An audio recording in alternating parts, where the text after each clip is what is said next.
Hello everyone, सो लाया हूँ मैं आपके लिए इंपॉर्टेंट क्लास इंग्लिश लिटरेचर की, जिसमें आप 10th क्लास के अगर स्टूडेंट हैं तो ये वीडियो आपके लिए वेरी हेल्पफुल होने वाली है। क्योंकि मैं इस वीडियो में लेकर के आया हूँ जैसे कि जो शॉर्ट स्टोरी के चैप्टर्स हैं उनके बारे में डिस्कस करूँगा आपसे। और जैसे कि मैंने पिछली वीडियोज़ में अपनी पोइट्री के बारे में बताया था और उससे पहली वाली वीडियो में मैंने आपको प्रोज़ के चैप्टर्स के बारे में बताया था। ठीक है, तो विदाउट डिले मैं आपसे बात करता हूँ। लेकिन हाँ, अगर आप चैनल पर नए हैं और आप रियल में 10th क्लास के स्टूडेंट हैं और 10th क्लास की प्रिपरेशन कर रहे हैं तो इंग्लिश से रिलेटेड इंग्लिश सब्जेक्ट की प्रिपरेशन कर लिए मैं आपको कंप्लीट दूंगा आपको इस चैनल पर अपने। तो आप प्लीज़ मेरे चैनल को सब्सक्राइब भी करें और दोस्तों से भी कहें कि उन्हें वो भी सब्सक्राइब करें और इस पर डेली मेरी पढ़ाई करें। ठीक है, और कोई भी चीज़ है, आपको कोई क्वेरीज़ है आपका, तो वो मुझे कमेंट में ज़रूर सेंड करें। क्योंकि मैं दूंगा आपके सारे कमेंट का कंप्लीट सॉल्यूशन। ठीक है, तो देखो मैं सबसे पहले बताता हूँ आपको कि मैंने आपको पोइट्री के बारे में बता दिया था, शॉर्ट स्टोरीज़ के बारे में मैं आज बताऊँगा आपको, और प्रोज़ के बारे में मैंने आपको बता दिया था। लेकिन फ़िलहाल मैं एक बार ना रिवीजन करूँगा आपसे। देखिए, पोइट्री की पहली पोएम आपकी है डस्ट ऑफ स्नो, जो लिखी है किसने? रॉबर्ट फ्रॉस्ट जी ने। अमेरिका के रहने वाले हैं। क्लियर है, बात समझ में आ गई। फायर एंड आइस, ये भी पोएम रॉबर्ट फ्रॉस्ट जी ने लिखी है और ये भी अमेरिका के रहने वाले थे। ए टाइगर इन द जू, ठीक है, और ये एक पोएम है लेस्ली नॉरिस जी ने लिखी है, जिसको मैंने कल बताया था, how to tell wild animals, तो ये भी एक पोएम है। ठीक है, और कैरोलिन वेल्स ने लिखी है। और the ball poem John Berryman ने लिखी है। ठीक है, उसके बाद एमांडा, ठीक है, और एमेंडा को रॉबिन ले ने लिखा है और एनिमल्स को लिखा है वॉल्ट विटमैन जी ने। क्लियर। द ट्रीज़ को लिखा है एड्रिन रिच ने लिखा है। ठीक है, और उसके बाद द ट्रीज़ एड्रिन रिच ने, और फोग जो है ना, बड़ी प्यारी पोएम है, कार्ल सैंडबर्गर जी ने लिखी है। उसके बाद the tale of custard the dragon को लिखा है ऑगडन नैश ने लिखा है। ठीक है, उसके बाद फॉर एनी ग्रीगेरी को लिखा है किसने? विलियम बटलर इट्स ने लिखा है। तो मुझे उम्मीद है कि ये सारी पोएम आपको बहुत अच्छे से समझ आ गई हैं और सारी पोएम्स को अच्छे से रिवीजन करेंगे, पढ़ेंगे। ठीक है, इंटरेस्ट के साथ आप मेरे सहयोग देंगे, आप मेरे साथ बने रहेंगे। ठीक है, अब मैं आता हूँ अपने फुटप्रिंट्स विदाउट फीट के शॉर्ट स्टोरीज़ वाली, जितनी भी शॉर्ट स्टोरीज़ हैं उनके बारे में डिस्कस करूँगा आपसे। ठीक है, तो देखिए, पहली जो आपकी जो शॉर्ट स्टोरीज़ है ना, स्टोरी है ना, पहली वाली ए ट्रम्प ऑफ सर्जरी है। ठीक है, पहली शॉर्ट स्टोरी है ए ट्रम्प ऑफ सर्जरी। इसके अंदर जेम्स हैरियट ने इसको लिखा है कि क्लियर है। तो यहाँ पर एक कुत्ते की कहानी है जिसका नाम ट्रिकी है। वो हॉस्पिटलाइज कैसे होता है, उसको ज़्यादा ओवर डाइट करने की वजह से दिक्कतें होती हैं, तो वो उसको हॉस्पिटलाइज किया जाता है, फिर वो ठीक हो जाता है। इसमें ये सारी कहानी है। ठीक है, नेक्स्ट उसके बाद द थीव्स स्टोरी, एक थीव्स स्टोरी है और रस्किन बॉन्ड की कहानी है।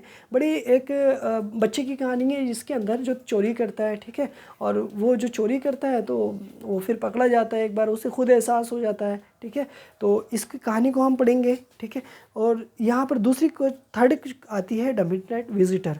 द मिडनाइट विजिटर है रॉबर्ट आर्थर की कहानी है और बड़ी प्यारी कहानी है ये भी। उसके बाद में एक क्वेश्चन ऑफ ट्रस्ट है, विक्टर कैनिंग ने लिखा है। एक question of trust Victor Canning ने लिखा है। फुटप्रिंट्स विदाउट फीट को एच.जी. वेल्स ने लिखा है। यानी कि जो टाइटल है ना हमारी बुक का शॉर्ट स्टोरीज वाला, footprints without foot by H G. Wells ji ने लिखा है। तो एच.जी. वेल्स एक बहुत अच्छे प्यारे इंग्लैंड के मतलब एसेस्ट रहे हैं, एक निबंधकार रहे हैं 20th सेंचुरीज़ के, और उनका एक बहुत बड़ा रोल है निबंध के क्षेत्र में। तो एच.जी. वेल्स। ठीक है, next the making of scientist Robert W Peterson ने लिखा है और बड़ा प्यारा एक चैप्टर है। ठीक है, लेकिन साइंस के बारे में है, साइंस के। ठीक है, द नेकलेस एक बड़ी प्यारी सी कहानी है ना, गाइडी मोपसा की कहानी है, जो फ्रांस के रहने वाले थे। और इस कहानी में उन्होंने एक नेकलेस की कहानी बताई है कि फैशनेबल चीज़ के लिए मतलब समाज के अंदर क्या क्या होता है। द हिग ड्राइवर सिंक्लेयर लेविस ने लिखा है। ठीक है, इसको, और भोली एक बच्ची है जो के अब्बास ने लिखा है। ठीक है, और जो एक फिल्म डायरेक्टर भी रहे हैं। और the book that saved the earth, ये क्लेरिया बॉयको ने लिखा है। तो सभी वीडियोस, सभी सारी शॉर्ट स्टोरीज़ के बारे में मैं आपसे ज़रूर डिस्कस करूंगा, इसलिए मेरे वीडियोस पर बने रहें। और मेरे चैनल को सब्सक्राइब अगर नहीं किया है तो आप इसे सब्सक्राइब कर लें। क्यों? क्योंकि मैं सारी वीडियोज़ इस पर दूंगा और आप 10th क्लास की कंप्लीट प्रिपरेशन यहाँ पर करेंगे बिल्कुल फ्री।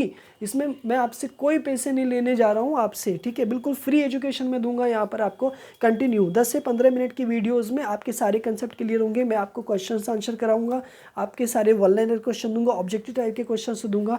ठीक है, और रीडिंग कराऊंगा सारी पोएम्स को, एसेज को और प्रोज के चैप्टर्स को, सारे को। ठीक है, तो कल मैं बात करूंगा आपसे ए लेटर टू गॉड पर, तो मेरी वीडियोज़ को पूरा देखना, कल ना भूलें बिल्कुल भी। उसके जो पैराग्राफ वाइज है मैं आपको उसके समराइज़ कराऊंगा, डिफ़िकल्ट वर्ड लेकर के आऊँगा और कंप्लीट एजुकेशन मैं आपको दूंगा।